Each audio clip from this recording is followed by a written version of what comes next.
konec. Vlada oziroma ministrstvo je ukinilo strokovno skupino, ker so epidemiološki podatki dobri.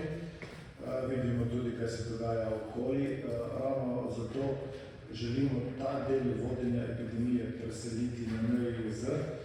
To bo tudi predstavljeno, ko bomo pač vse skupaj izpeljali, da karkoli ne prejudiciramo.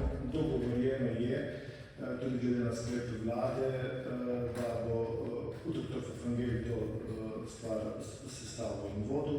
Kot to bo, kar se tiče strokovne skupine, bo ta v sodelovanju umeščena in vodena strani NIJZ.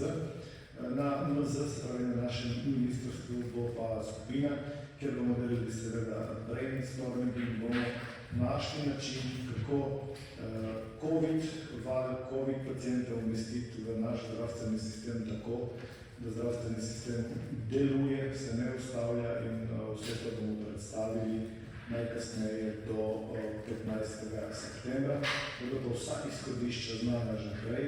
Do konca junija bodo temeljna izhodišča znana, julija in avgusta bomo delili, šli bomo na teren, ustanove bodo dobile navodilo, bomo dali tudi informacijskih beka, skratka skupaj s pogovori na primarni ravni, na ravni DSO, na sekundarni ravni, na terciarni bomo našli način, kako epidemijo vodi tako, da se zdravstveni sistem ne ustavlja.